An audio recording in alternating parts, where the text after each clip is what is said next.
In the summer of 1981, a survey team walking a remote beach on King William Island saw a shape protruding from the gravel. It was a human skull. Nearby, they found the rest of the skeleton lying face down on the stones. The bones were over a century old, yet they were not scattered. They were perfectly aligned, as if the person had simply lain down and never risen. Forensic analysis later revealed this was a young man, likely in his 20s. His bones showed no signs of violence, only the subtle telltale marks of severe malnutrition. This was not an ancient Inuit hunter. This was a European sailor, dressed in the tattered wool and leather of a British naval uniform, frozen in time at the very edge of the known world. His silent presence was a clue to a mystery that had haunted the Arctic for generations. He was a physical fragment of a story that had dissolved into rumor and legend. This skeleton, designated as NGLJ-1 by archaeologists, was one of the first tangible human pieces of a puzzle that involved two massive ships and 129 men. They had all vanished without a trace. The discovery turned a historical footnote into a forensic crime scene. Here was proof not just of failure but of a specific personal end. Someone had walked here to this exact spot and succumbed. This single, preserved body became a gateway. It was a frozen scream into the present, demanding an explanation. The story it begins to tell is not one of quick catastrophe, but of a slow, grinding disaster engineered by human ambition. It is the opening chapter of the worst exploration disaster ever recorded. The ambition was as vast as the itself. In May 1845, two state-of-the-art vessels, HMS Erebus and HMS Terror, sailed from England. Their mission, backed by the Admiralty, was clear: to finally chart and conquer the Northwest Passage. This legendary sea route, a shortcut through the Arctic's labyrinth of ice, had taunted explorers for centuries. It promised glory for the British Empire and a commercial triumph for global trade. Sir John Franklin, a seasoned polar veteran, commanded the expedition. His ships were technological marvels, fitted with reinforced hulls and revolutionary steam engines.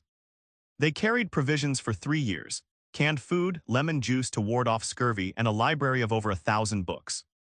The mood was one of supreme confidence. The Admiralty believed the ships were nearly invincible. Yet the confidence masked a critical flaw. The planning relied on outdated charts and optimistic assumptions about the Arctic environment. The region was not a static map, but a shifting, living expanse of ice. Previous expeditions had suffered terribly, but their hard-won lessons were often ignored in the fervor for a quick victory. Franklin's crew of 129 men sailed into a that was profoundly misunderstood, carrying the weight of a nation's expectation into the silent, waiting ice. The Franklin expedition did not sail into the unknown unprepared. It sailed with supreme and ultimately fatal confidence. Sir John Franklin commanded two of the most advanced vessels of the age, HMS Erebus and HMS Terror. These were not ordinary ships. They were polar fortresses, retrofitted with steam engines, iron-plated bows, and internal heating systems. Their holds were crammed with enough tinned food to last 3 years. The Admiralty's planning was meticulous on paper, yet this confidence became a trap. The mission's very scale bred arrogance. The belief was that technology would conquer the ice. This was the Royal Navy at its peak, applying imperial logic to a that did not obey it. The planning focused on overcoming the Arctic, not coexisting with it.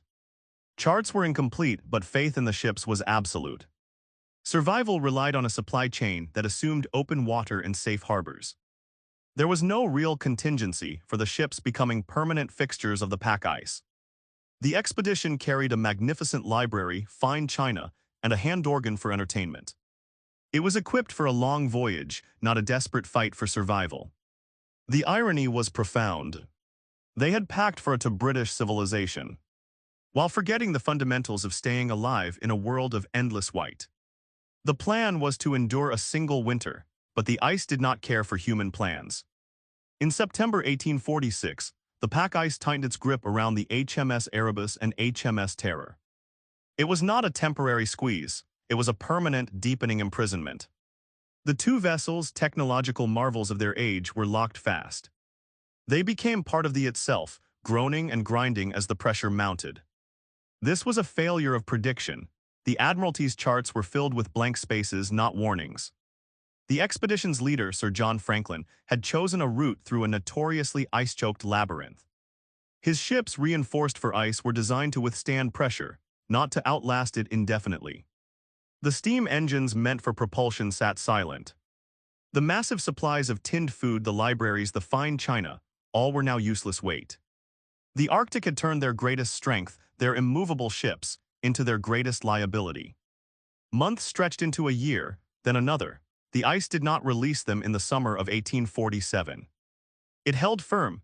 The world of the 129 men shrank to the wooden decks and the frozen plains stretching to an empty horizon. Their fate was no longer a question of navigation, but of endurance. The ships were no longer vehicles.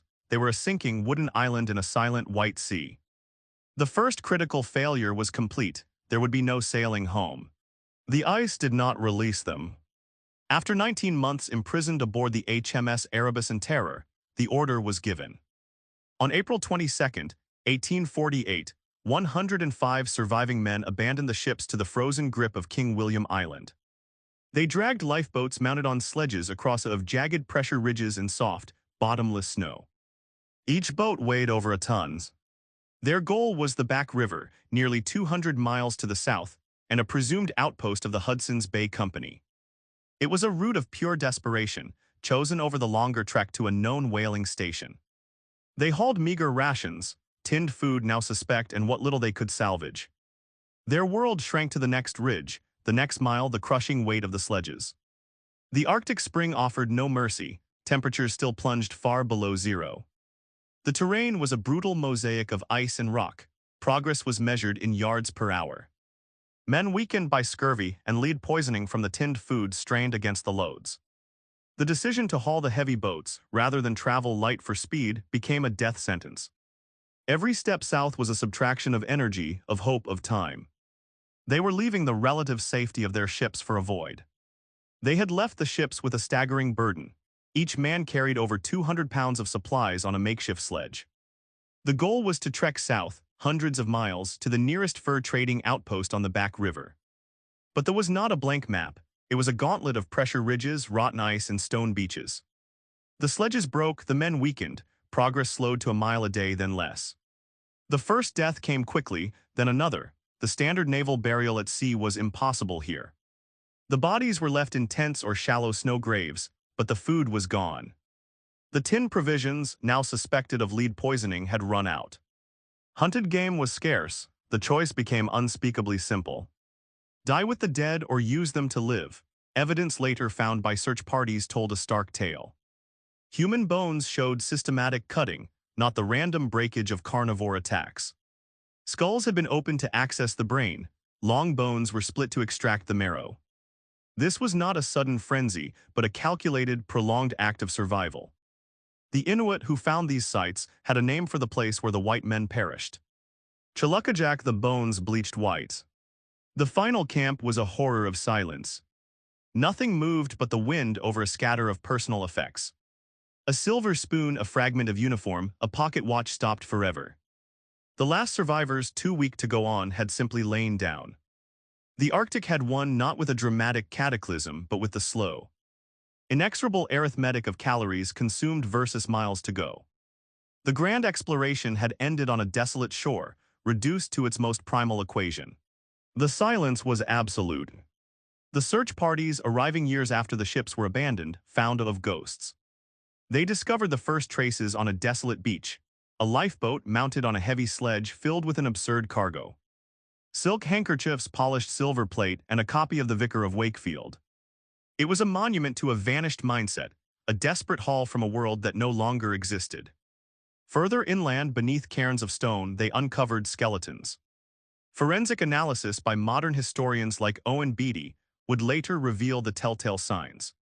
Bones sawed open for marrow, cut marks consistent with butchering. The physical evidence confirmed the Inuit accounts that had been dismissed for decades. There were no journals, no final messages, only the stark, sun-bleached remains of a plan gone terribly wrong. The most haunting finds were the smallest: a pocket watch stopped forever, a pair of spectacles lying on the rock, a single officer's uniform button.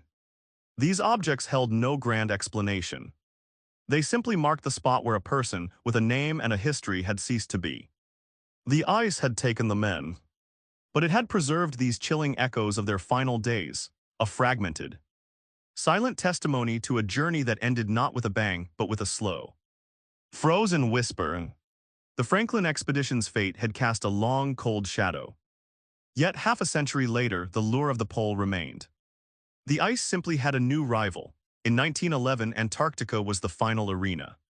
Two men stood on its edge, separated by a continent of philosophy. For Britain's Robert Falcon Scott, the South Pole was a matter of imperial destiny. For Norway's Roald Amundsen, it was a problem of logistics to be solved. Their methods were a study in contrast. Scott's Terra Nova expedition was a grand, almost Victorian affair. It relied on a mix of motor sledges, Manchurian ponies, and man-hauling. The plan was complex, untested in the deep field. Amundsen, however, had learned from the Inuit in the Arctic. His team used ski expertise, a small cadre of hardened men, and a single proven technology. Greenland dogs, the race was not public at first. Amundsen had secretly changed his goal from the North Pole to the South. He only sent Scott a famously brief telegram. "Beg to inform you Fram proceeding Antarctic." The message was a polite declaration of war. Scott, already established at McMurdo Sound, now had a competitor he had not planned for. The stage was set on the Ross Ice Shelf, 2 camps, 2 ideologies, 1 finish line. The Antarctic winter of 1911 descended, a long polar night of preparation and anticipation. The spring would bring the sprint.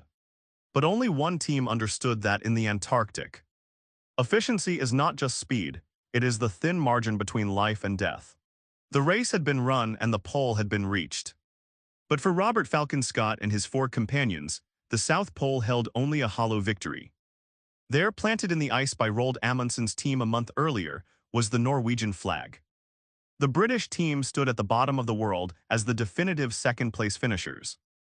The psychological blow was immediate and profound.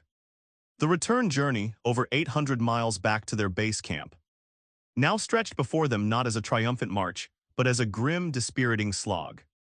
The weather, which had been manageable on the outward push, turned against them with a ferocity that seemed personal. Blizzards pinned them in their tents for days on end.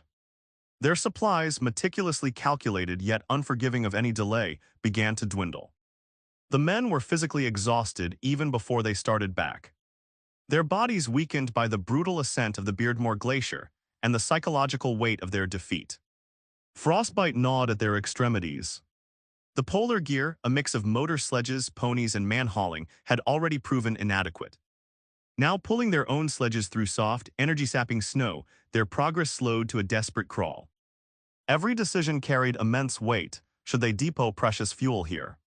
Could they make it to the next supply cache?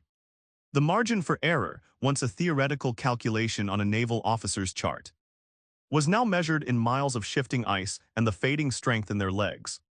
They were racing a clock set by the Antarctic itself, and they were already falling behind. The ice did not give up all its secrets, it held them for generations. The silence that followed the Franklin and Scott expeditions was not an ending, but a beginning of a different kind. A long, cold audit of what had gone wrong.